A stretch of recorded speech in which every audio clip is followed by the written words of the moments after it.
So, ladies and gentlemen, my name is Tom Soane, and welcome to another episode of the Anonymous Landlord. And today, I've got a real treat for you here. I've got the MD of Aspire Properties. I've got a property trainer and mentor, and he's got to be at some point, he has to have been one of the young entrepreneurs in this country. But he's also a deal packaging genius. So, you're going to learn a few things today. Get your pens, get your paper, get ready. Ladies and gents, I introduce to you Mr. Jamie York. We need a... Oh, God. The one person round of applause. that was a good intro. I'm wondering if I should take it as an insult that you said at one point you were one of the young entrepreneurs. I'm like, still only 28. Come on, I've got that for another 2 years. Give me that at least. But now that's a wicked introduction, Tom, and it's really good to be here. And I'm looking forward to having a chat with you and hopefully adding a load of value to yourself and your listeners. Thank you very much. Well, I'm sure you will. And you know what? If anything, mate, I think this is going to be a little bit inspirational because, you are young and you started young.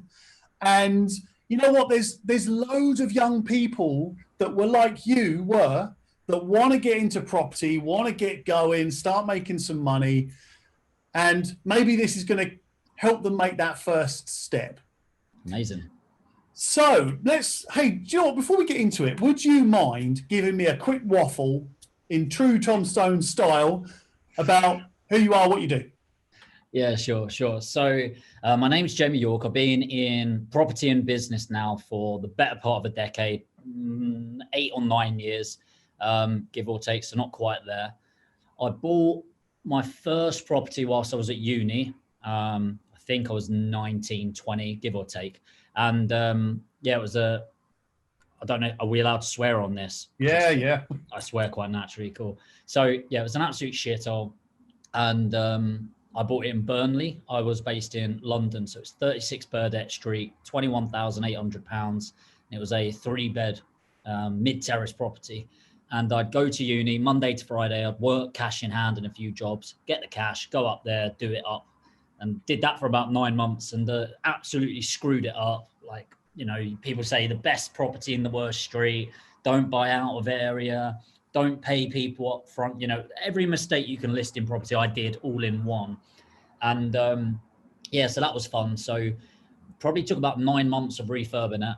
And then at the end of 9 months, went up there and when you feel something's wrong. So like as soon as you walked in the property, it smelled a bit. There's a bit of, dust sort of hit me. And I'm like, nah, shit, something's gone wrong.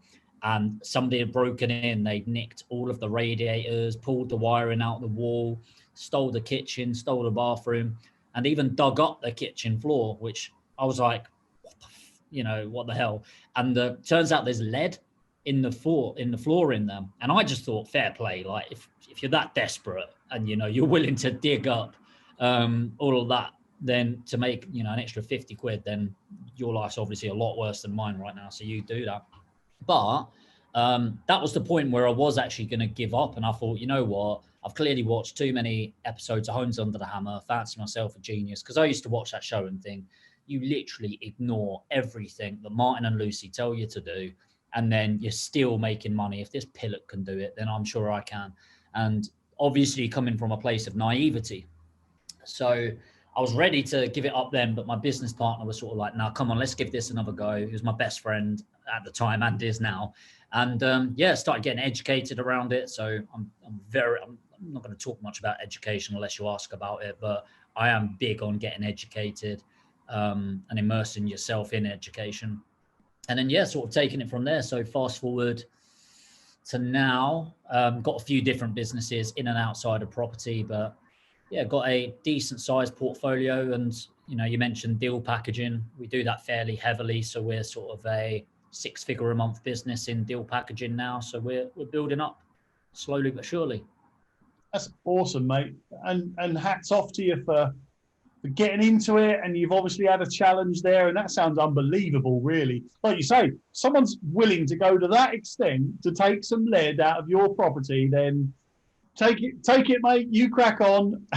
Yeah. We were chatting just before recording about the shitstorm that's going on right now, with COVID and stuff. and pivoting being the word that everyone's talking about, everyone's fed up of, but it's true.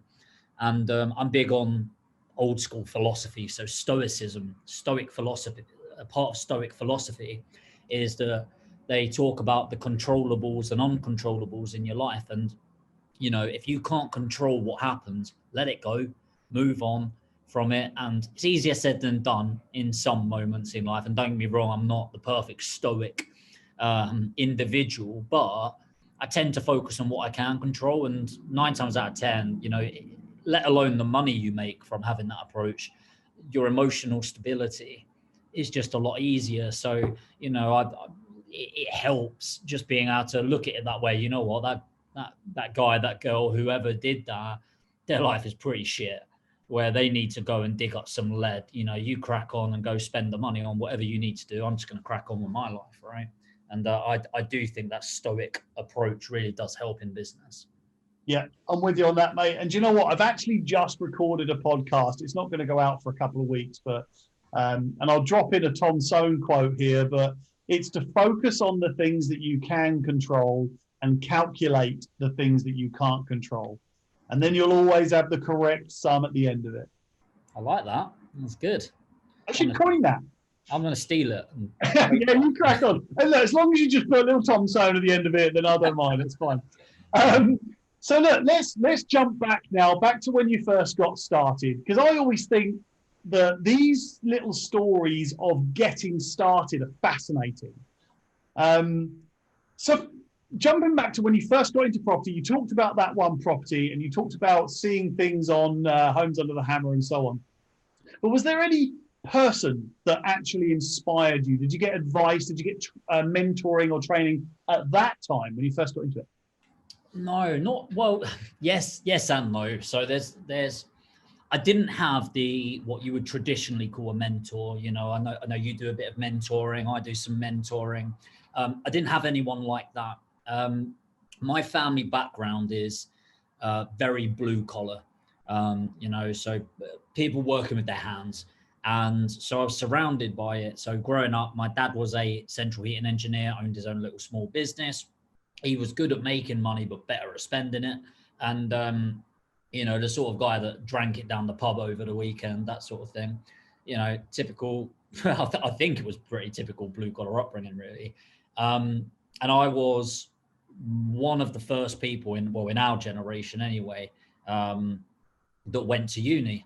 And so it was a bit of not like, oh my God, that's really crazy or whatever, but like it was a new thing to use my head instead of my hands and stuff like that. And when I was younger, unfortunately, my dad passed away when I was 13. And that was a really pivotal time. And obviously, I think there's that nature versus nurture argument, isn't it? Where, you know, like you've got your inherent who you are, what's in your nature, and then how you nurtured your environment and how you adapt to that. And I really think when the rug's pulled out of you from underneath you, it's all the stepping stones, and they have to be in place for you to go in any certain direction. So, you know, me and my brother, same dad, same mum, 16 months apart.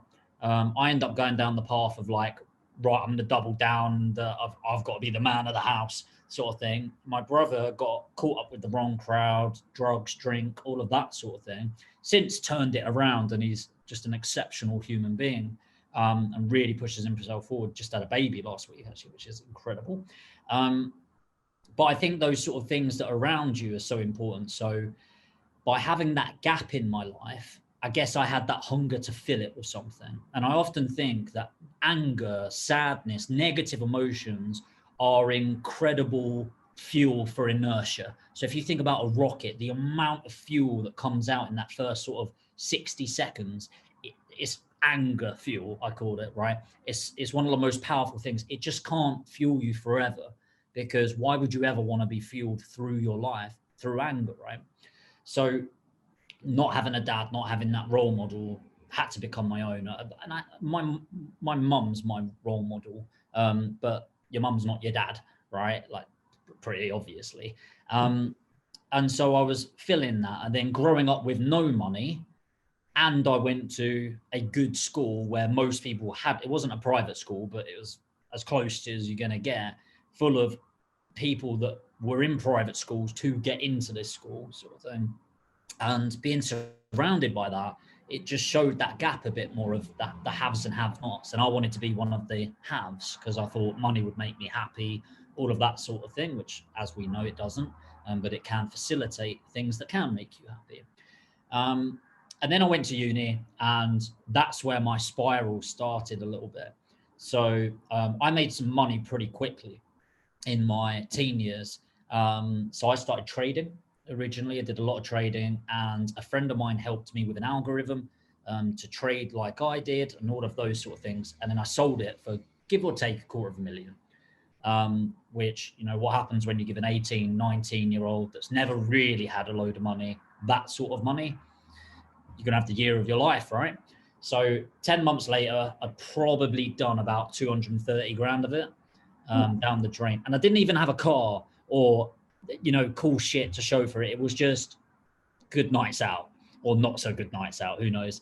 And there was a lecturer at that point who pulled me aside, and he could see we were spiraling, and he owned a load of properties in Burnley. So he had like a portfolio, 20, 25 properties sort of thing, but 20, 25 properties then in my head was like who kind of property magnate are you? You know, you don't do that.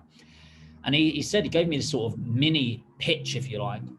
And he said, look, I've been a lecturer here for X amount of years. I can't remember how long it was. And he was like, I've only ever met one more person like you. And I thought, okay, like, this is nice. And he went, look, I honestly believe you're the sort of person that's going to inspire people, write books, have all of that sort of thing. And I was like, oh, wow, that feels so incredible to hear that. He said, or you'll end up in prison. And I was like, right, cool. And he was like, and the way you're going right now, probably prison. That's where my money would go. And so you need to have a little reflect and decide what choices you're going to make. And that was a real rebound moment for me, where I didn't really take it that seriously about the prison stuff, but it did sort of hit me and sort of go, actually, yeah, like if I'm looking at me 10 years from now and I'm looking back at me today, would I be proud about the decisions I'm making? No, not really. And there's nothing wrong with stupid nights out and stuff, but it was a path I was going down that I wasn't proud of. And yeah, so I'd say my dad, really big role model for me. And then, you know, wanting to do my dad proud, like even subconsciously, so if my dad were around, would he be proud? Things like that. My lecturer, who's great. And then my mom's a huge role model in my life, massive. I don't even know if that answers your question you asked. Yeah, I mean, to be honest, it did and it didn't, in that you've given us the people that inspired you, and you've already told us how you got into your first property. And you know what? It's actually quite heartwarming sitting here listening to that story. And I can't really relate to the loss of a dad, and I couldn't even imagine. But your name dropped, sort of you position dropped a few people there, like your brother. You've said he's turned it round and really turned into an exceptional human being. Lecturer, you've said, really gave you that kick up the arse, really, by the sounds of it. Made you realise, because your mum could have told you that stuff and your brother could have told you that stuff. But when somebody external to your family says things like that, then you realise, don't you? You think, oh, hang on a minute, I need to take stock of this. It's who you look up to as well in areas of your life. So my mom is very streetwise, very streetwise. So I go to, like, my mom is my mentor in some ways about areas of life, because, you know, the doubt, the weakness that I cannot currently overcome is my naivety as a younger person. And so whilst, you know, I personally wouldn't see myself as a life coach, because I'm just a kid making shit up as I go along, right, in some areas of life, and it's just seeing what lands. But when it comes to that lecturer, it's actually, this is somebody where I had an interest in property. This is somebody worth listening to. And I think that's key, you know, like if there's a learning to come out of this, and I'm sure there hopefully will be some, it's listen to other people, but be aware of who you're listening to. You know, if I'm down the pub with knockoff Nigel that knows everything about fuck all, I'm probably not going to listen to or take the advice I'm hearing from him too seriously. But this is somebody that has actually had a bit of a background, which I knew his background before he went down his path, and then has become what I considered a very successful person at that point. So of course I'm going to listen to that and take that on. So yeah, absolutely. So let's go on then. Let's name drop. Who's the lecturer? We'll give him a shout out. So there's a guy called Henry Mackey. Henry Mackey, well done to you, sir. Incredible guy. 1 in a million. And your brother, let's give him a shout out as well. It sounds like he's absolutely rocketing himself forward. Yeah, Michael, he's absolutely smashing it. You know, like he struggled because instead of expressing himself when my dad went, sort of internalized it. And you know, I'm not going to share too much. It's his story. But yeah, he's done incredibly well. Started a couple of businesses himself that are really starting to take off now. So yeah, brilliant guy.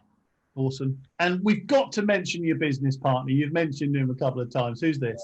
Yeah, Dan Buchan. He's the guy behind the scenes. I get to do all the easy stuff. Well, I think it's easy. I just talk to people and have a laugh. And he does all of the work really.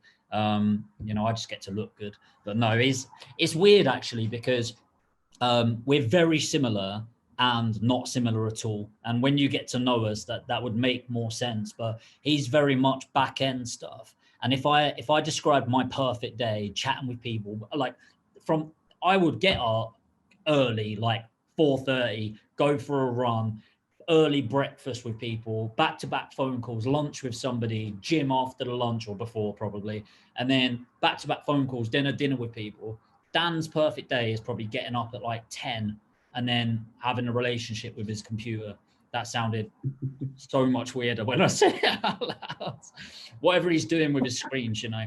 But no, he is, and I think that's a really good partnership because we're best friends. But we complement. We're chalk and cheese, but complement each other in the things that I love, he would not love. The things that I find easy, he just finds it really difficult, and vice versa. So yeah, it works really well. And yes, Dan, he's pretty incredible. Yeah, makes a lot of sense. And look, we're going to get into the property side here because you've got a lot of advice and knowledge to share on that, deal packaging and all of that. I'd like to also find out a bit more about Aspire, but we're stuck on business at the moment because it's probably outside of my family, business and property are my two biggest passions on the planet. So once we get onto business, that's it. We're talking about it. But I want to pick up on something you said earlier on about you feel like you may be a bit too young to be a life coach. And I want to challenge that a little bit because I would argue you're probably perfect to be a life coach because you've obviously got a head on you. You're obviously advanced in your what's the word? You're probably older than your age would suggest, if that makes sense. Yeah. Mentally. And actually, when you start getting into, say, 40 and plus, all you want to do is go back and be younger again with the head that you've got on you now. And I'm the same. Right? All I want to do is be a kid and muck around and have fun and do all these things, but with knowing everything I know now. So I would say that you could probably inspire a lot of older people too. Maybe, yeah. And I'm saying it from a place of ignorance, and I've heard of the term life coach. It's not something I've looked into. So I don't really know, but yeah, I would agree. I'd like to think I've got a head on me. I'm never the smartest guy in the room. I'd never intend to be. But yeah, I'd like to think I'm more aware than most people my age or self-aware of my abilities and what I lack. And have probably gone through a lot more ups and downs than most people have done. But yeah, I just maybe it's a naivety around what a life coach is. It's but each their own. Everyone's got their skill sets. Yeah, no, I can really appreciate that. And you know what? It's a good story of starting out young, battling some adversity there, being resilient, sticking to your guns. You kind of hit a rock bottom, and then you went, nope, I'm going to crack on. So, okay, so we got into property. How old did you say you were when you first got into property investing? It was around 20. Yeah. Okay. So that first property, you described it there, and it was a bit of a hiccup and everything in the end. But how did you first finance the purchase, if you can remember? So with the trading, I just about had enough for the purchase. So it was 21,800 and I had about 19. So I begged, borrowed and stole the rest. Didn't steal it, just to clarity, but like begged and borrowed from friends and family. And this was a really stupid thing, but actually shows when an opportunity comes up, that whole, I can't remember whose quote this is, say yes and figure it out after. Yeah. And this was definitely one of those. I said yes, I got it in legals. I didn't have a solicitor. So I literally had to ask the agent. So they went, yeah, we can use this one. It was a lovely person. And then I had to go around and ask for the money. And then I got it. And so we got that through. So it was probably about 22 and a half once you took account of legals and insurance for the property. Didn't even know about insurance. I actually remember that on the day of completion, they were like, have you got your insurance in place? I'm like, yes. And then I was like, just wing it, just say yes. And they were like, cool, can you send over details? Yeah, no problem. Easy. Fuck. Yeah, but and then I've got no money, right? So I had no money whatsoever, and I had no vehicle. So I had my license, but I had no vehicle. And then my friend's dad, and this is fucking incredible. Shout out to Terry, and he's not my dad, obviously biological, but if there's a person that I would see as my dad growing up, it was him. And he's my best friend, Matt's, his dad. And he bought me this van and a set of tools. And it's an absolute shithole van. Like somebody had tried breaking into it. And so there was this little lip. So if you go over 50 miles an hour, it was up. Don't even know if your listeners are going to be able to hear that, but a high-pitched sound, had no CD player. So I'd have my headphones on. And he bought me this tool set and went, off you go then. I'm not pretty decent with my hands. So I'd literally work cash in hand, get my cash in hand. I'd drive up on a Friday night, sleep in the back of the van, work on it on the weekend, drive back. And it was just like that. So I absolutely loved it. And it was, didn't have the money is the answer. But you find it, right? That's why it took 9 months, because I couldn't go and pay people to do it. I had to do most of it myself. I couldn't afford to pay for the whole refurb. I had to go earn the money bit by bit and then go do that. But it was a great experience. Great experience. And it all turned to shit, but all turned out all right at the end, right? And it all works out in the end, doesn't it? You know what? In a weird way, you've kind of got to go through these weird challenges. And you said about getting 250K and blowing 220 grand of it. And I immediately just wrote down on my little pad here, £220,000 lesson. Do you know what? Ignorance costs you a fuckload of money. And the thing is, the reason I spent, so it's 230. Yeah. What's 10 grand between friends at that point? You're right. Like, I mean, I'm a dickhead now. You can imagine how cocky I wasn't. I'd like to think I'm less cocky today, but you have to be some kind of arsehole to get $250,000, like life-changing amount of money, and then spunk it like that, right? So I was a prick. And that lesson allowed me to reevaluate those situations.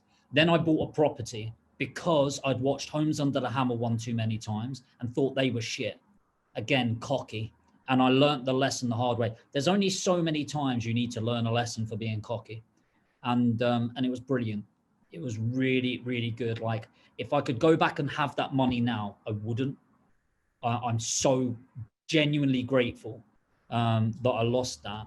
And by the way, I'm learning new lessons every month. And sometimes I did everything I could. A lot of the times my personality got in the way, my ego got in the way, and that's okay.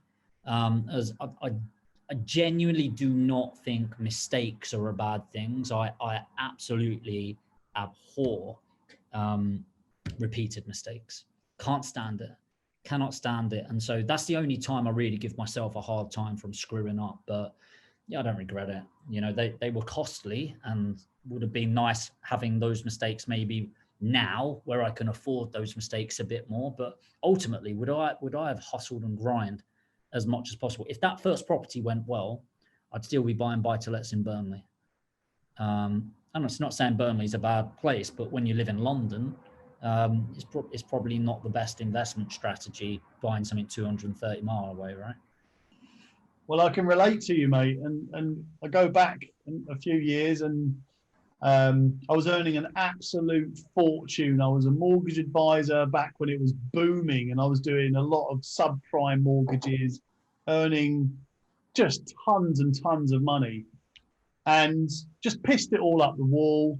All right, okay, actually, I bought a house, I bought a car, I did all those things, right? Because I just could. I was getting so much money each month, I just could buy whatever I want.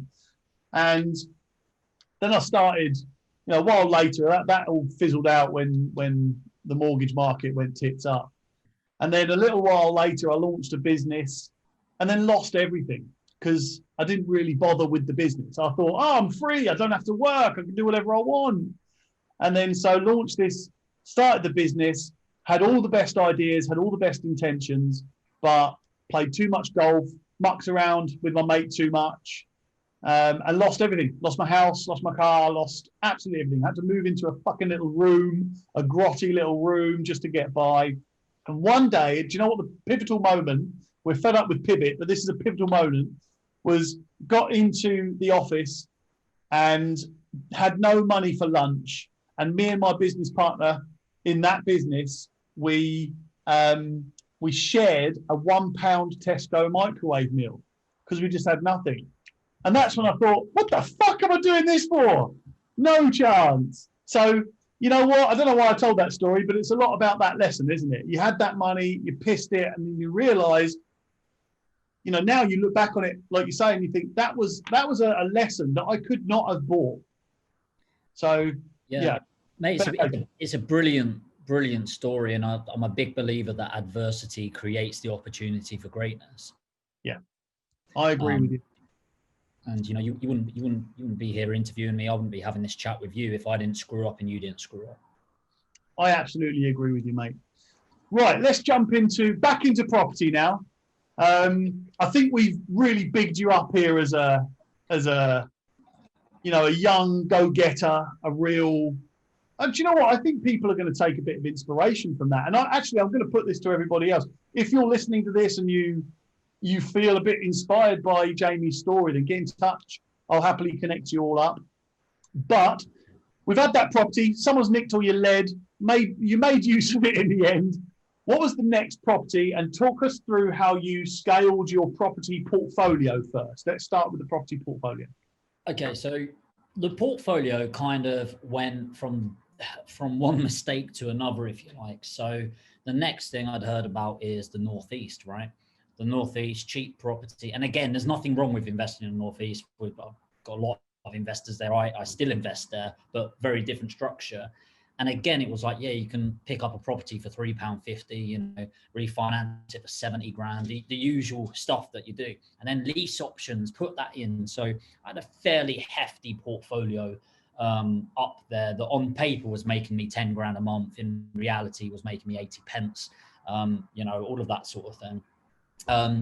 Then I started building up my developments and stuff like that. So I started doing some commercial conversions, some land developments. Still buy property actively today. So probably about between 3 and 5 properties a month I'm probably buying now. Typically buy them in cash, refurb them and then refinance out. So yeah, we built it up. I don't know how many properties, but it's around the £5 million pound mark. So bigger than some, smaller than others. But the main thing that we focus on is the return on capital employed. So when we were starting out, when we were building it up, we were obsessed with all money out. Like, you got to get all your money out, and we missed out on the same day refinance days. Part of me that's like, wish I was there. There's also part of me that's like, actually, they're the landlords we target now, to take their properties off of them, negative equity, do negotiations with the banks, settlements, assisted, all of that. And so, we're more focused. Like I've just bought 3 in Leeds last month. I'm local to Leeds. Each one I'm leaving, I think 16 grand, give or take, 50 to 60 grand between the three of them. And I'm fine with that because I'd rather my percentage return on capital be on that nice chunk that's left in there, and it's earning me a fuckload than I'm getting, I'm just getting 0 point fuck all in the bank. And that's going to get even worse with the announcement of these potential negative interest rates. So we're going to end up paying them to have money in the bank. It won't actually go like that, but whereas a lot of in the early days, if a property came up and I'm like, bloody hell, I'm getting a 50% return on capital employed. It's like, well, yeah, but you've only got 2 grand left in the property. So really what you're getting excited about is you're earning £1 grand net a year. And it's sort of like, all that takes is the boiler going and you're done. So yeah, we focus on the boring stuff. Like I love boring. I always look at the upside, if it can be a SA, if it can be serviced accommodation and I can utilize that and the property makes sense, great. If I need to restructure it into a HMO, can it be done and things like that? But if I'm ever going for those sexy opportunities, can it go back to boring? So HMOs, prime example. I think it's great when people get HMOs and they make it really nice. It's like, that's cool. But how many average people are going to want a 6-bed property with a kitchenette and an ensuite on every single room? Not many people. So even when I'm doing those strategies, I always think this is just icing on the cake, right? So many people, they focus on the icing. What about the cake, right? So my cake is, as a buy-to-let, boring, 3-bed, get a family in it. They want to treat it like their home. They're going to stay in it for 4,000 years, pay you your rent every month. Like, I like boring because boring is constant. And I'm not buying property to rinse it, sweat the asset. I'm not actually interested in that. And I think that was a big transition for me is property. Sorry, I know I'm going off on one here, but I'm just sort of free flowing. You carry on.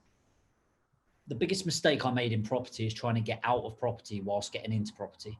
And property is the most unique entrepreneurial experience that I've ever seen. So as I said, I've got other businesses.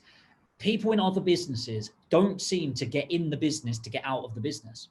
In property, and I've been to the courses where it's like people run into the back of the room to sign up to, that sort of thing. And they are running to get out of their job, to get into property, to get out of property, because the passive income, right? And I decided within a few years that actually you don't make money from property. You make money to put into property to make more money. Now, obviously, there's your not no money down, but your low money down stuff, like your rent to rents and stuff. But don't fucking kid yourself. There's still 5-10 grand in each one of those, right? Dependent on how you're structuring it. Or you're using other people's money, which is great. And I encourage it if you're smart, don't risk somebody's last 10 grand or something. But I know you can make money, but there has to be some sort of money. So as soon as I started working on making my money work hard for me, and then I like an active approach personally. And it doesn't have to be my active approach. That's why I've got staff that I hire to sort of build that business up in the background. But yeah, I like quite an active approach to property. And then when I make my investment, I don't even want to know about it. And quite literally, I know, give or take. Yeah. Anonymous Landlord podcast. Boom. That's it. I don't want to get involved. I don't know my property addresses. I don't know how many properties I've got. I've got people doing the reviews for me, which some people listen to and go, oh, that's great. Some people listen to and go, that's stupid. That's okay. I buy property and I don't view it myself. Somebody views it, but I don't view it myself because actually I'm focusing on making more money, my active pot. Then I make that active income into passive income. 50% of that passive income goes straight back into the pot. 50% of my passive income I can spend and do whatever I want with. I know that wasn't even your question, but yeah, so that's a rough overview of the portfolio and just my mindset towards building it, I should say.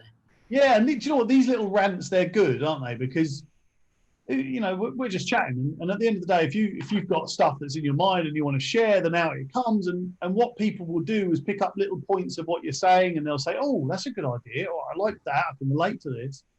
And you know what? The reason I pointed at my sign behind me there is because you are the anonymous landlord, aren't you?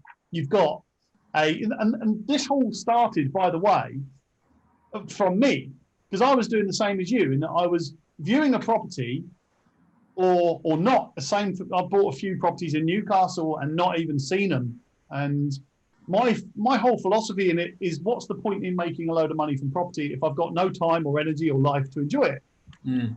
And so I came up with this anonymous landlord, which is a bit of a label of me being lazy.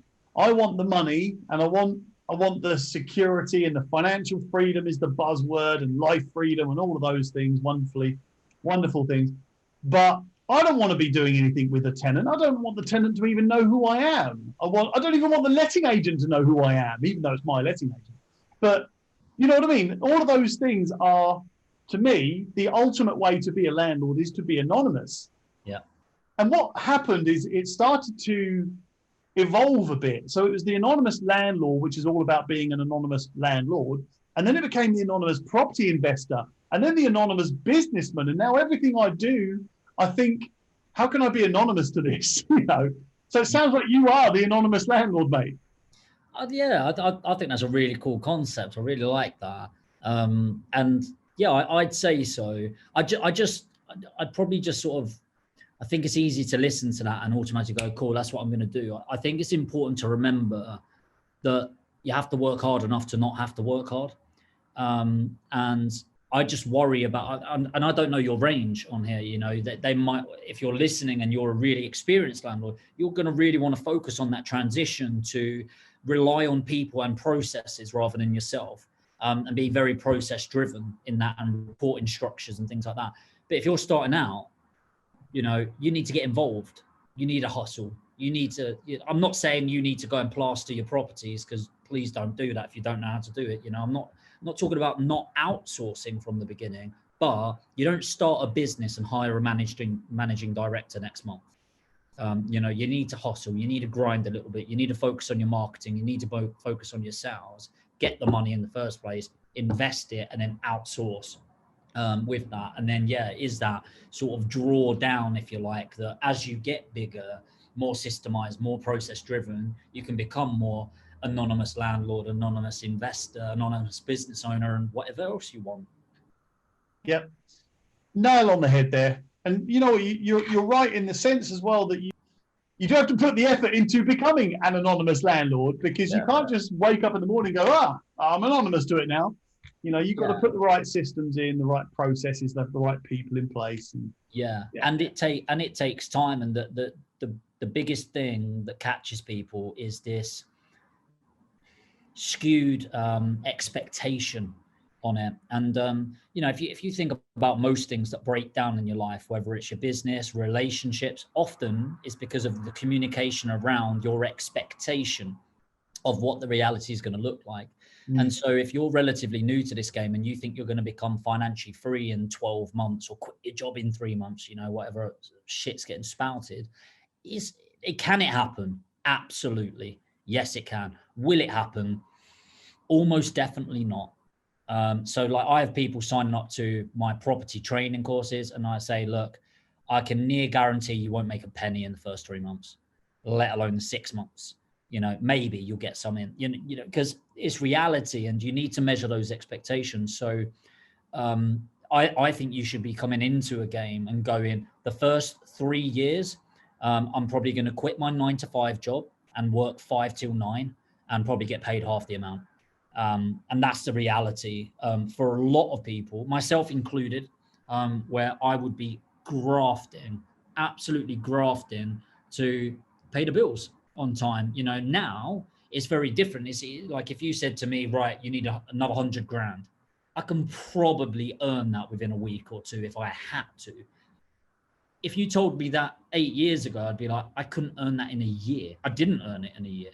And so just really realign your expectations of what it takes. And so many people are caught up in this passive, fucking lazy way of looking at business. It's just like, look, if you want to be one of the 1% and have that life, stop putting in 1% fucking effort in the first place. Because it's that graft that's going to get you the outcome. It's that risk that's going to get you that outcome, and that tenacity and continuation of effort consistently over a number of years that's going to get you that exit you're looking for. Yeah, I see what you're saying. And you've actually made a good point there. How a lot of people will see becoming a property investor or becoming a landlord. They see, oh, well, once I become a landlord, I've got it easy then, and life becomes a dream. But no, it's not like that. And do you know what? Yeah, point very well made. Even with this whole anonymous landlord thing, you still have to build something. It's like anything in the world. You can't just, something won't just be built from nothing and for you. You have to build it yourself, and then you move it on. You build it, you move it on. You build it, you move it on. Same in business, same in property. If you want a passive income, you buy the properties, you do the graft, you do the legwork, you push it onto someone else. Yeah. You know, if you want your fucking castle to maintain and look awesome in it, you still got to build the fucker, right? It still needs to be built. And like, you know, if you've got money, and when you've got money, the rich get richer. It's true. You know, you still have to take risk with your money. But if I need to go make that 100 grand, it's not because of just the ability. Now, obviously I've learned it, but it's because I know what marketing to do, and I've got the money to put behind the Facebook ads, the YouTube ads, the Google ads. I know how to convert now, and I've got a team behind me. But it takes time to build that up. And, you know, it's so easy to see somebody and go, well, these are the hours I put in. But I'm not looking at Jeff Bezos and going, that guy's just pulled 40 hours and I want to follow his routine. Warren Buffett, a really good example. So I'm going to make, these numbers are completely made up, but it gives the same concept. In an interview, he was saying, I released 2 documents in 1 week. One of them was a day in the life of, and it was just a document from when I wake up to when I go to sleep. And it had something like, I'm making it up, 10 million downloads in the first 24 hours, right? It was a crazy number. And then he also released in the same week, this is a true story, just the numbers are bollocks. And then he released his fundamental investing ethos. So it's the way he thinks over the last 50 years. And it had something like 100,000 downloads. So it was like, give or take 1% of the downloads. So we are inherently lazy people, almost all of us. And that's great, because lazy people are often smart people, because you can hire people better than you to do the job at a much faster. But you cannot be lazy at the start. And, you know, the whole analogy that you've given and the castle, you can't maintain it if it's not built in the first place. And that's what people think, like the amount of people have trained and stuff like that, and they're focusing on having the perfect CRM. It's like you ain't got any fucking customers to manage. Like, why are you worried about having all this automation set up? Just get your pen and paper. Go and talk to people. You haven't got a business card. Cool. This is a mobile phone. Like, you literally do not need your business cards to go to a networking event. You know, like, call people, talk to people, communicate, add value, make money, and then invest it. And I think so many people are looking for the last 5% rather than recognizing the 95% upfront that you need to put in. I agree. And Jill, I want to get onto the training element in a minute, because I know you do a lot of training yourself, and you've also done a lot of training with other training companies as well, which is, you know, there's quite a lot of training available to people. And I've got a few little philosophies on that, but not for my opinion at the moment. But I noticed you do a bit of teaching with Progressive. Yep. How did that all come about? How did you? Because I know a lot of my followers have done or are doing Progressive training, and I'm a big advocate of Progressive. I think they're a great company. I interviewed Rob Moore on this, by the way, actually. Oh, cool. Gave a lot of insight. But yeah, how did that all come to be, and what do you do? So I do a lot of Progressive and separately, and at the moment I'm in that transition period. Actually, got a great relationship with them. I absolutely love. I'm a massive advocate of Progressive. Well, obviously, otherwise I wouldn't be there. So probably coming from a biased point of view, so take account of that. Originally, I was a delegate. So the first ever training I did was the Property Investor Masterclass. This was probably one of the last ones that Rob and Mark run themselves, who are the owners, for those that don't know, are the owners of Progressive Property. And this was 7 years ago-ish, something like that. And I'd sort of just been ticking away in the background and implementing it. So I learned stuff, sort of realized that actually the practicality of property is slightly different to what you learn on the course. Not to say it's wildly different, but real world experience, you're never going to be able to get out of a book, right? You're just not, or even somebody standing up. It's not the same. It's not the same. So it's this practical implementation. And I just sort of chipped away, and Progressive were always a brand that I saw differently as other trainers. And like, you know, I'm more about building my skyscraper rather than knocking other people's down. But there are a lot of trainers out there where I'm like, can kind of see why it's got a bit of a bad name, this industry. But I always take that with a pinch of salt, because, you know, you always know people that do fuck all with the information and then blame everyone but themselves. But I also know trainers that actually they're just interested in filling the funnel instead of it. So it's that balance, right? And it is always difficult when you read something to know that. But I always bought into their brand. I really liked the nature of it. And I think it had that right amount of, I don't know what you'd call it, valuetainment, I guess, or edutainment. I don't know what they call it, but that educational asset that was there. But I also got an incredible amount of enjoyment being there. And it is that sort of place, you know, it's like your fix. Like you go there and because the real world's fucking negative, right? The real world has got a problem for every solution. It can seem like that sometimes. Whereas places like Progressive, it is like you can do that. It's possible. Now, you also need to be careful with that, because getting told you can do something is dangerous as well. Sometimes you're just not right. Okay. Dan, my business partner, and I mean this in a really humble way, he is the number 2 in our business. And I don't mean I'm better than him. I see it as an A and B. That's maybe a better way, because if it's 1 and 2, it's obviously prioritizing. But he's very clear. And he says to me, he was like, no, I'm very clear I'm number 2 in this business, because you are the, and if Dan, the business partner, thought, actually, I'm number 1, and everyone thought they were number ones, the world just wouldn't work. And sometimes I think you need to have that realization. But I started doing bits and implementing it, and deal packaging originally was from that first house. And I found another property, and I negotiated that property and had no money to buy it, was just bitching about it down the pub. My dad buys property here, and he bought it, gave me a couple of grand, and I was like, whoa, like, now where I'm from, you get a bloody brown envelope with a couple of grand in, something dodgy is happening, right? But he sort of told me about it, and I genuinely thought, oh my God, I've revolutionized something, you know, but oh, this is going to be incredible. Turns out it's called deal packaging. Turns out loads of people do it. You know, it kind of felt like everyone and their dog then did it. Every networking event I went to, there was a deal packager, you know, all of that sort of thing. You think, all right, maybe not. But what it did show me is, if other people did, I'm not one of these where I need to see 100 people succeed in something. I need to see one person with a similar background and starting experience than me. And I don't believe anyone's special. I think they follow a process. So if you've done it, then why can't I? Because I'm a smart enough guy, I think. I don't just act all the time. I will think and implement. And so I can make that success. And at the beginning, deal packaging was, I viewed it like most people do. It's the startup strategy, right? Like, that's what's going to get me money. Then I can start investing in property and being a serious investor.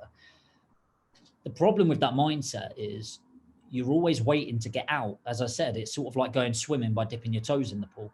It's not going to happen. So instead I thought, you know what, we're good at this. I love negotiating deals. I love talking to people. Let's just do it. So we started making 10K a month, 15, 20, 25, 50, 100. And it just started building and building it. So I'm like, well, hold on a second. We've got great relationships with agents. We are direct to vendor negotiating every day. Great relationships with investors. And we sit in the middle. We can literally, you know, it's matchmaking heaven. Rob ended up hearing about it and said, look, I want you to get involved.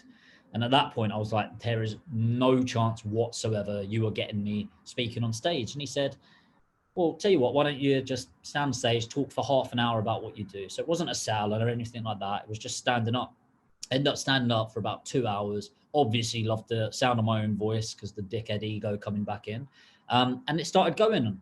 And I was just like, wow, actually, this was really nice. And didn't do anything for about 3 months. And then somebody reached out to me on Facebook and just sort of said, look, I saw you back on this event. You spoke for a couple of hours on this and you gave me some advice and I implemented it. And because of that, I've now done this. And I'm not taking it away from them. But it was just, it felt really good knowing that I'd imparted something that it's just me chatting shit like we are now, right? It's just having a bit of fun in my eyes. But they implemented it and suddenly that had an impact on their life. So that felt pretty incredible. And it just sort of rolled out from there. It's interesting that all of this stuff, and the same when I started doing this, at first I thought, no one wants to listen to me. And it was quite terrifying doing podcasts and videos and all of that stuff. But when you realize that actually, shit, I've got a bit of knowledge here. You know what? So when you just start talking, as you found, you start talking, all of a sudden you start producing some value. So yeah, it takes some balls to get up and do that sort of stuff, and you're always going to get critics. I had a guy the other day, it was fantastic, who put on one of my videos something like, fuck off, I wouldn't even get advice off you on how to boil a kettle. So that made me laugh. That was a good little bit of trolling. So I did a video on how to boil a kettle. That's brilliant. My favorite one I've ever had is we were on a TV show a few years back on BBC, and it was me and my business partner, and there were some edits that maybe I didn't agree with, but you know, it was always going to happen. It was actually great for some reach. And Twitter, I don't know if you noticed, but Twitter, they recommend do not go on Twitter because apparently they're brutal on there. My favorite one was this pair of pillocks, or it pricks, I think, but this pair of pillocks make Jedward look smart. And I was like, oh, that was absolutely brilliant. But the thing is, when you're doing these things, so what I'm very aware of is somebody can be listening to this right now and go, this guy's great. Like, I really resonate with what he's talking about. I like the way his tone is. Like, I'm very relaxed. I probably swear a bit too much. And I really get that. I'm inspired. Just as likely, somebody's watching this right now going, who does this guy think he's swearing? There's no need for it. It ruins the content. And, you know, there's that. And they're both right because that's on their energy, what they're taking. It doesn't change who I am. I'm just me. I have well, I'm sure I do have opinions on me, but each person's opinion is correct to them. And it's the same when I'm on stage and talking, whether it's 100 people or 1,000 people, I know I'm talking to 20% of the room. And the other 80% are either they don't like you, they're never going to buy from you, they're not in the mood for buying, or even from a value perspective, just because I'm younger, they're not going to listen to me. Because I swear, they're not going to listen to me. There's also people that, you know what, he swears is very natural.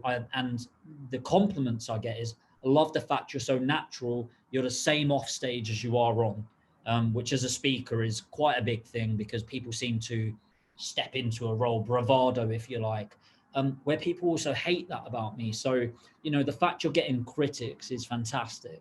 And I think your response is absolutely brilliant on how to do that as well. Yeah, cheers, mate. Yeah, I was giggling while I was doing it, but yeah, I want to get into your training in a bit because I think there'll be a lot of people listening to this that, like you say, that enjoy what you're saying and will have already picked up some little nuggets and quotes and advice. So I want to get into your training and what people can learn from you in a minute. But first, I want to nail down a couple of real hard-hitting pieces of advice. So what is let's just get 3 number 1 tips for property investors. What's the biggest 3 pieces of advice you can think of the top of your head right now for someone wanting to start out in property investing? Okay, starting out. Okay, first of all, learn how to manage your money before you start multiplying. If you've got, like me, the £250,000 in my bank, that didn't make me rich. It just made me a vessel to be more of a dickhead than I already was, right? Money doesn't make you more or less of, it doesn't change you. It just accentuates, accelerates who you are. It just, if you're a charitable, great, humble human being and you've got money, you're definitely going to be more of that. If you were a cocky little shit like I was, who wanted to show off and got validation externally, I just become more of that. Okay, so learn how to manage your money before you start multiplying. Number 2 is always look at if things go wrong rather than if things go right, i.e. always assess the risk rather than the return. Nobody cares about the 30, 40, 50% you never actually received. Okay, so always do the risk analysis and the worst case scenario, and is that acceptable to you? And by the way, if your risk is I could lose everything, there's some bets I make sometimes, and I'm okay with that because I know the risk analysis. But I'm quite heavy on risk. So that would be my second one. Always look at the worst case scenario and assess the risk rather than the return. And the third one would be, do not think that a self-made millionaire exists. It does not, unless you won the lottery or you got it handed down from mum and dad. And if you did, fair play, good luck on you. But if you started from a middle class down and you want to become a millionaire through property, there is no such thing as a self-made anything. You may have heard, your net worth is your network, and I'm a huge believer. Like, I have the benefit of being the spearhead to the rest of the spear, but you need to remember the integrity of that entire spear is everything. Now, of course, I need to be the point, but without my team, my guys behind me, my partner Katie, who's my entire rock, she's my PA, and like my life is just falls apart without her, right? Without my family supporting her, without people like you, mentors, guides all around me, you're nothing. Okay, and just remember, as an individual, it's very hard to do anything meaningful. So surround yourself with like-minded individuals that push you forward and allow an airflow into your parachute to push you forward rather than act as an anchor to your life. There you go. How good is that off the top of your head? And do you know what? I didn't even precede those questions. I didn't warn you about that. No, you didn't. That was off. That was good. Yeah. That was I just want to talk very quickly about numbers, and then we'll get on to training. Because do you know? And before we do that, though, by the way, I want to talk about the training, because as a starting out property investor now, it's fucking daunting, because you just Google search property investment training and you get a barrage of different names and courses and companies that you could choose from. How do you know which is which? I mean, I've got some tips on that, but I'll get your advice on it too. But before we get into it, I want to talk what I call your golden numbers.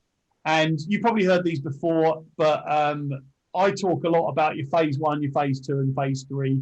Different people will call them different things, but for me, phase 1 is your financial freedom, and that's the number of income, that's the amount of income per month or net profit that enables you to stop working, stop your job, if you like. And then phase 2 for me is your life freedom, and that is the monthly income in net profit that enables you to decide whether you want to bother doing anything or not. And then phase number 3 is your dream income. And that is that big fucking whopping great big number that enables you to do whatever you want, whenever you want, however you want, with whoever you want. And my numbers are phase 1, my financial freedom, $2,500 a month net profit income. Done that. And that enabled me to decide. So I started in business. So that enabled me to decide now what I wanted to do next and to grow. My life freedom's £10,000 net profit per month in my pocket. Doesn't matter how well anything else is doing. I'm taking out this amount of money to play with. And then my dream goal is my dream number, is £83,333.33 per month. A cool million a year. So what's your numbers, mate? You want to know where I'm at, or what the numbers thresholds are? Whatever you want to share with me, buddy. I don't want to pry into anything you're not comfortable sharing. No, I always feel quite comfortable sharing it, like whether I had fuck all or loads. So cool. I have 6 numbers. Awesome. And similar.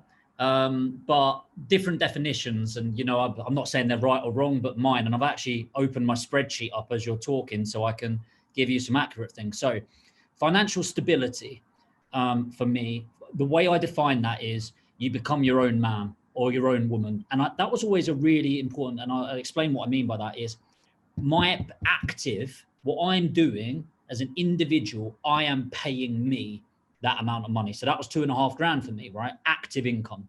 So you are your own man, you are your own woman. And it's about, I'm not relying on somebody else paying me. I earn my own shit. And that was a probably an ego thing, but that was my first one, financial stability. Financial independence is probably your freedom figure. So it's $2.5 grand again, but passive. Then financial freedom, which is I've got a pretty cool life. There's not much I want for. Passive, 10K a month. Then I've got financial opulence, and opulence for me was looking after, it's passive income again, the life of my dreams, and I can look after the family members that I want. So, you know, my mum's house, the payments, all of that sort of thing, which was 30 grand a month, passive. This is take home as well. Then I've got something I call fuck off money. So fuck off money for me is whatever, I've got money to spare, fuck off, I'll do it if I want to do it. That's 60 grand a month. And then my final one is, and this is passive still, is financial invincibility. So I've never heard of this one before. And I thought, I want this in my life. So financial invincibility, which is 100K a month, is enough for me to live my lifestyle and pay my family, not as a charity, but worst case scenario, if they lost their jobs, all of that sort of thing, it covers them and the costs of my business. So the costs of my business are around 50 grand a month. So if I make 50 grand, I don't make anything in my business. So yeah, so similar numbers. Right now, we're doing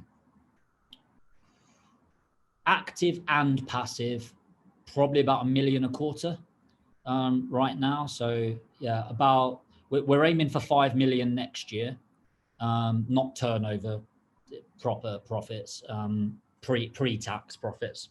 So that's what we're targeting next year, which we're very much on target to do. And just interestingly, just picking up, so they're my numbers first of all. So yeah, independence all the way to the invincibility. And your 83,000, like I always recognize $1 million, like in any way, because I was obsessed with making $1 million a year. And something I always used to say, so, you know, affirmations, and if anyone's obsessed with making that $1 million like I was, is I used to say 27, 40, 24/7, 27, 40, 24/7, which is £2,740 per day, every day for a year. So 2,740 is what you need to earn every single day to make $1 million a year. Yeah, so they're my numbers. Mate, that's awesome. I love it. There's so much detail in there too.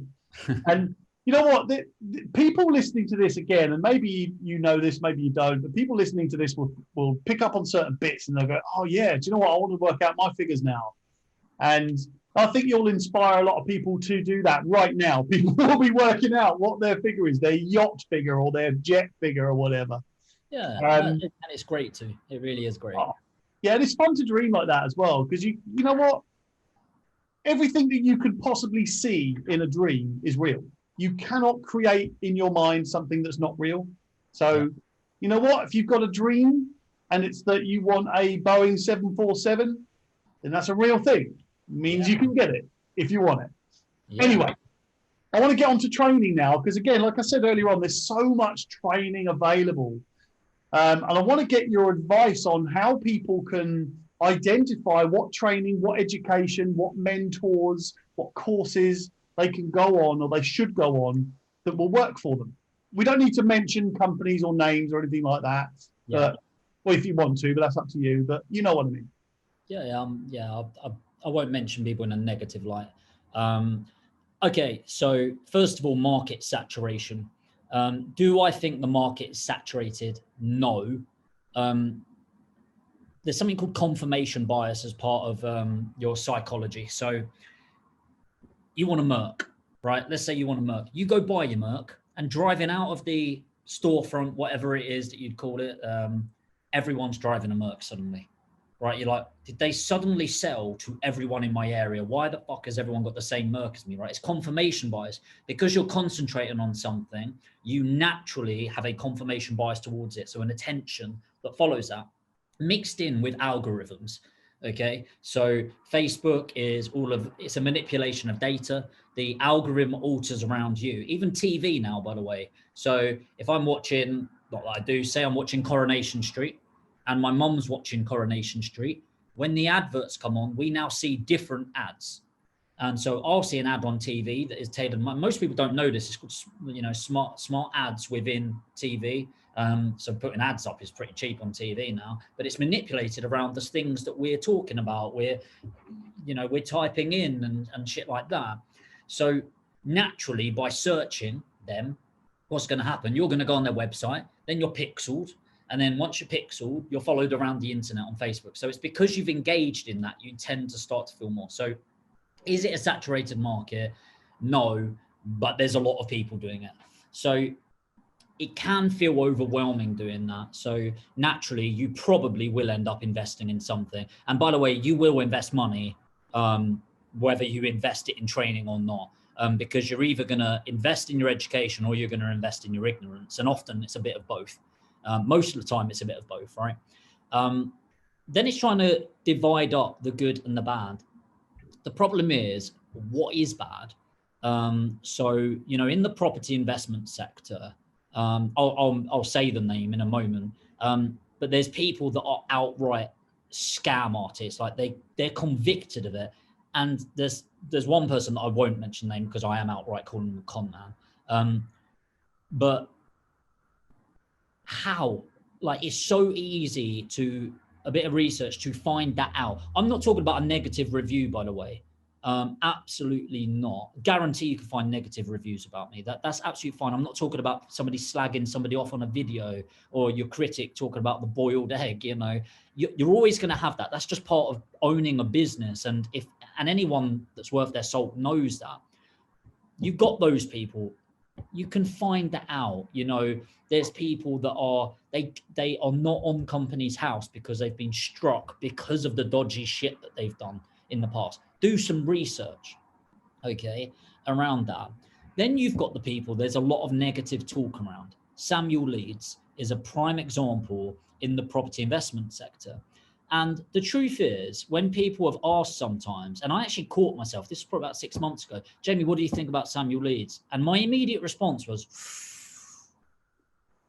and I actually, luckily, I'm really glad I did this. I caught myself. I said, actually, ignore every word that I've just said because that's bullshit. And then, what do you mean? I was like, I don't know him. I have never met the guy. I've not gone to one of his free courses. I've not gone for a paid course. He gets a fair amount of stick. He's also an incredible marketer. If you ever want to learn how to do YouTube marketing, maybe watching him is a great idea. But I've never met the guy. I've watched some of his content, and some of it is shit. Some of it, I'm listening to and going, he's talking a lot of sense. Some of it, right? So be really careful not to take on other people's word in that. I mean, he's probably an extreme example because a lot of people do talk negatively, but he's also got some core followers that actually the sun shines out of his arse, you'd think, right? He's a great guy. So if there's enough where you're like, you know what, actually, just from watching his videos, because he's a personality as well. In the same way, if you listen to me and you're like, I don't want to go near any, I don't want, even if Jamie York is the best at everything, I don't want to learn anything from him. That's cool. And you'll watch his videos and you'll go, he's great, or I don't like it. That's cool. Make your judgment. But before making that judgment, go and experience it.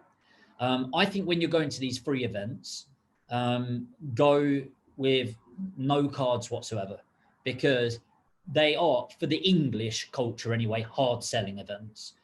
If you place these events in America, they wouldn't be seen as a hard sell at all. But there is like there's 3 spaces remaining, go to the back of the room, go, go, go, go, go, go, go. And even at Progressive, there's that as well, right?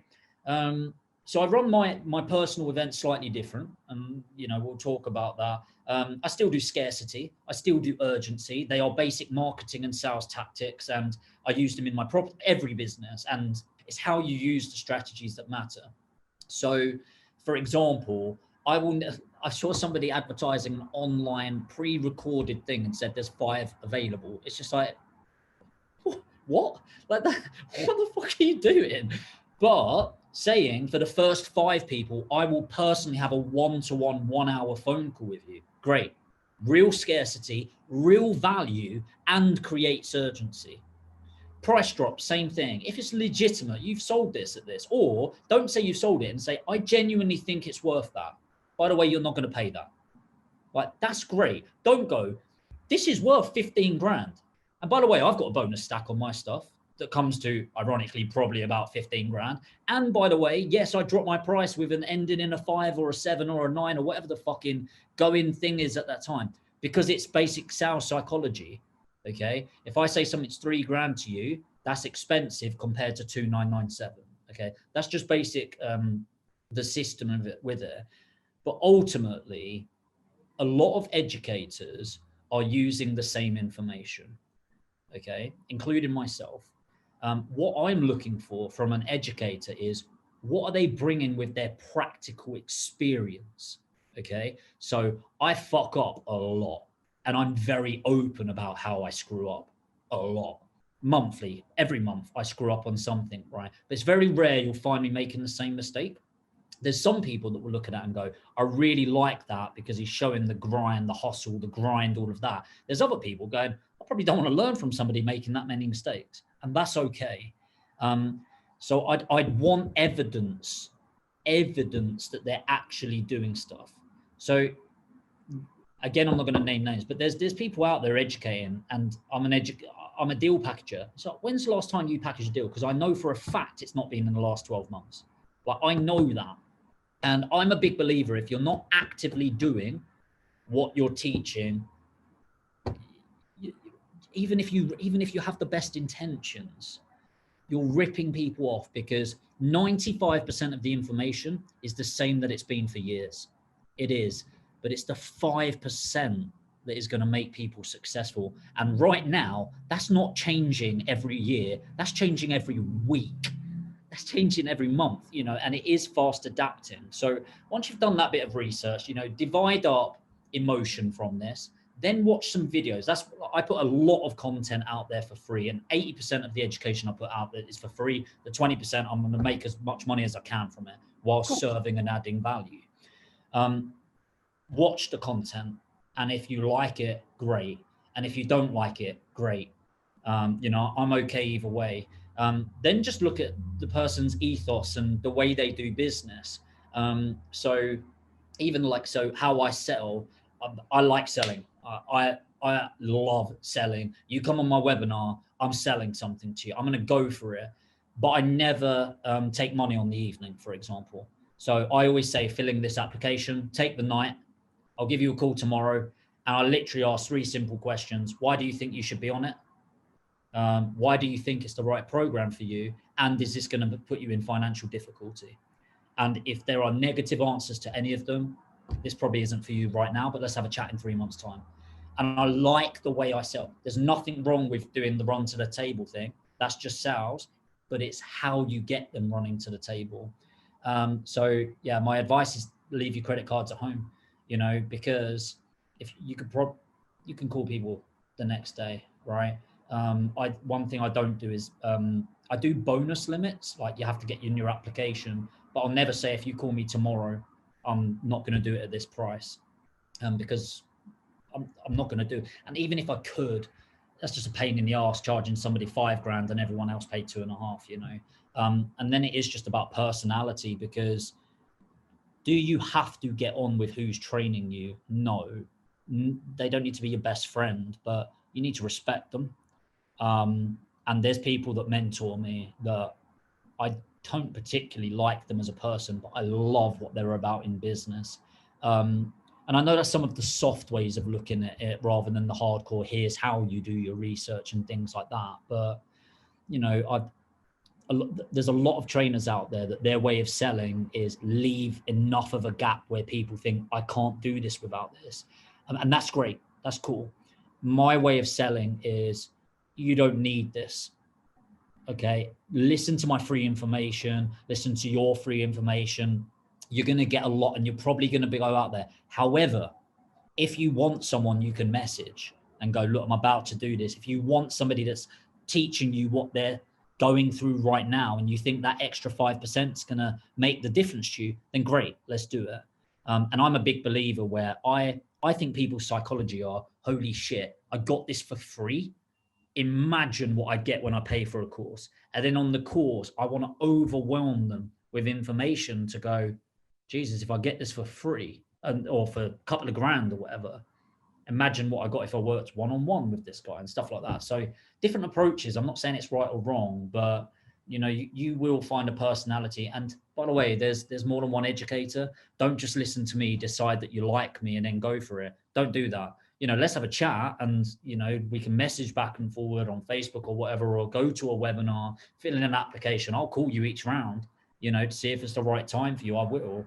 But do your research on other people, because there's some really great providers out there, and you might find somebody better matched to you than I am. And I think just take your time, do your reflection and research, and just remember, you're not trying to get in this to get out of it. So stop thinking with that 1 year, what you can achieve in a year. Think about the next 20, 30, 40, 50 years, because it's a fun fucking journey. If you accept it as a journey and stop focusing on that destination so much. Yeah, really good points, really valid points. And I think, there's a lot in there that kind of showed people how to decide who is the right trainer or the right educator for them. And you're absolutely right. Yeah, there are a lot of teachers, a lot of trainers and mentors and coaches and whatever out there. But there's also enough free content out there for you to make your mind up on who you get on with the best. Mm-hmm. And you know what? You're absolutely right. Some people are going to like you. Some people aren't going to like you, and that's fine. And my whole philosophy on this is I do a ton of free content on the podcast, on my Facebook page and all of that. And I give it away for free because it's all up here. I've been doing this for years. It's all up here. And I could probably say that, same as you, maybe 3/4 of my content is out there. But some people need a person to take them through all of that content and to interpret it and translate it and put it into their way of being able to achieve those goals, rather than just saying, right, here's all the content, go and learn it for yourself, see you later, bye, thanks very much for the few £100. But no, that's really good insight, and hopefully people listening to this will now be able to go and view your content, go and see your offerings in training, and if they like you, then they should work with you, and that's for sure. And it's the same, my philosophy on all of this is I do this stuff for free. I don't get paid for this. If I pick up some customers along the way, then awesome. If you don't want to work with me, then I at least want to make sure you're getting it right. And that you can teach yourself this from me, or you can come to me and I can teach you this. And this is what you're effectively saying, isn't it? Yeah, it's a value first approach, and you can tell somebody that's just interested. We're all interested in money, by the way. Like anyone saying I'm training and the only reason is because I want to help. It might be 95% of what you're doing, but there's money in education, and it's good money that people deserve because they've worked fucking hard to get those skills. But I think there's a big difference, and I think a telltale sign is, are they pumping out a load of content for free? That doesn't guarantee they're good, but I know a lot of providers are like, no, you want my stuff, you come and pay me for it. And that's somebody I'm immediately turned off of, because I want to experience someone before I invest in them. I think I think you're absolutely right. There's one thing having all of the information. There's another thing knowing what order to do it in. And sometimes it's not the positive, it's the negatives. So it's often in this specific situation.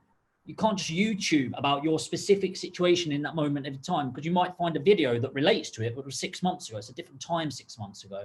And I do not believe at all that you can get all of the information online. Like, obviously I have a vested interest in saying that, but I genuinely don't think it's true at all. The other thing is, how do you know who is the genius that knows everything, and how do you know who's knockoff Nigel just putting a different jacket on? Right? I love this knockoff Nigel. He's appeared a couple of times now. I don't even know a Nigel. Well, look, let's we've gone into an insight into how to choose a trainer. And look, I could have got you on here and you could have said, yeah, I do property investment training and deal packaging training but everyone now knows that you do training, property training, right? And I think the key here is for people to now go and find Jamie York and Aspire Properties and learn from your content. And if you like Jamie York, for fuck me, you should absolutely start talking to him about his training, because he's very well known in the industry. And I'm now, sorry, Jamie, I'm now talking to other people. I'll just listen. Carry on. Yeah. He's very well known in the industry, very well known for deal packaging and property training, as well as very well known as being a very young entrepreneur and really, you know, like I say, he's got a bit of an old hat on. So definitely look him up. So, Jamie, how can people contact you? What's the best way for people to come and check out Jamie York? Okay, cool. So best way of communicating with me is on Facebook, I would say. So it's just Jamie York. Instagram would be great, because actually I got my bloody Instagram deleted because somebody reported me for not being me. And I thought that was deep. That really got me reflecting, you know, like, wow, I'm pretending to be somebody else, man. So yeah, so Jamie York Aspire on Instagram. Message me. I message back every single person. Like, I am not going to try and sell you anything. If you ask me about property training, I'll talk to you about it. But if you just need help, I'm more than happy. And yeah, something else I'm trying to build right now is my YouTube channel. I've only recently started it, trying to get that, you know, I'm on like 850 subscribers. So I want to build it to that 1,000. So yeah, if anyone's got any value and you want to reciprocate in any way, I would absolutely love it if you found me on YouTube and just watched a couple of videos, liked and subscribed to the channel. That would be a fantastic repayment for this time spent. Awesome, mate. Well, I'm gonna end this with saying, what is step one if you want to go and deal package? Find the money first. And that's not just deal packaging, it's business in general. So many people, imagine shopping, right? You're going to go to Primark, Louis Vuitton. That's the two that come to my head. I don't know why. I don't know. Say some others. What are other shops? Gucci. Why am I George from Tesco. Oh, that's Asda, isn't it? God, that started as a good analogy in my head, and I fucked it right up. Imagine you going out and buying all that shopping and then going, who wants it? Who wants to buy this Primark top? No, I don't want Primark. I want a bit more expensive. Oh, Gucci. What about Gucci? No, that's too expensive. Well, I can't afford that. I need cheaper. Okay, what about TK Maxx? No, I don't like the jumbled effect. Okay, what the fuck do you want, mate? You know? Or you're a personal shopper. Okay, you go on. I have a chat to Tom. Tom, this has been a really great chat. I'd love to invite you to my offices. Let's spend some time with each other. I know you've said you've got the money, you've got proof of funds, but I like meeting people face to face. Doesn't, obviously not right now, right? But it doesn't need to be that. It depends what scale you're at. But I want as personable a relationship as possible with Tom or with you, the listener. And once I've built that and really understand, Tom, why are you investing in property? I just want money, mate. No, come on. Is it your kids going through private school? Like, and what's the cost of that? 18 grand a year. Fuck mine, that's a good one. Okay. How much money have you got to invest? So you need this return on your money. And I really understand the buyer's needs analysis, their pains, their pleasures, what's the payoff of investing. I'm then going to go, great, Tom, sit tight. Give me a couple of weeks. I'm going to go out and put a couple of opportunities in front of you.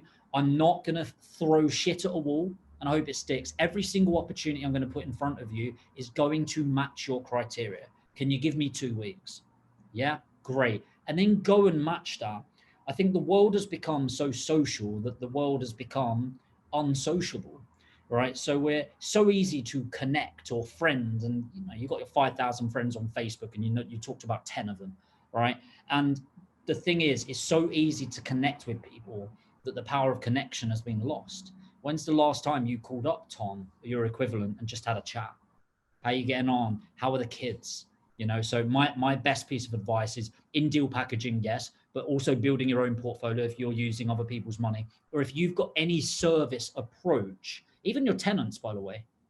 if you are buying in a certain area, before you start buying and before you start refurbishing your property, understand your tenant needs and requirements. There's a lot of money in understanding that. The difference between having a 3-bed bungalow that I can rent for 750 or understanding the social housing requirements for assisted living in there, I can get 650 a room if I adapt it in a slightly different way. So I spend 5 grand more on my refurbishment and make 24 grand a year, rather than spending 4 grand less and getting 9,000 a year. That was all because I understood my buyer, the renter. I understand my investors who are putting in the money, and I understand that the relationship and matchmaking the product, shifting it into a service. And by the way, what creates it and makes a product a service is by understanding your buyer first. And if you can understand that, you make a lot more money in the service industry than a product industry. Okay, you get to charge what you want when you understand somebody's requirements. So start with the money. Awesome. Absolutely awesome. Well, do you know what? We have both waffled on there for an hour and a half. So Jesus. I know. I'm really pleased with it as well, because it gives us a lot of information and advice and tips and entertainment as well for people to listen to. And I think we might even... low value. Yeah, definitely. Absolutely, Mike. I can guarantee you that people will find this very valuable. And do you know what? When you write your life story book, then I'm definitely going to be your first customer to buy that, mate. Oh, at least somebody's going to read it, right? Yeah. But for the time being, I'm going to let you go. That's fantastic. I really appreciate your time, Tom, and I'll be listening on your podcast. And obviously, I was about to say, make sure you're listening to the podcast, but obviously they're listening to it already. But no, I really appreciate your time, mate. I really hope there's at least one person I've added value to, and that would make it all worthwhile. And yeah, if anyone does want to reach out for even just a chat, like, I'm more than happy to do that. But it's been an amazing experience, and thank you for having me on, mate. Oh, thank you very much for joining me, mate. And just to repeat what Jamie said there, contact him through his Facebook page. Have a check out of his YouTube channel as well. Jamie York, Aspire Properties. You can check all that out. And like he said, check out all of his content. And if you like the sound of it, you like the look of it, then give him a shout. He might just teach you a thing or two about getting ahead in property investing. But for the time being, this is just one more thing that you can do to be the best version of yourself, right? And because I always say, Jamie, this is my little sign off. If you're going to be the best version of yourself at one thing, then be the best version of yourself at everything. My name's Tom Soane. This is Jamie York. And this is the Anonymous Landlord.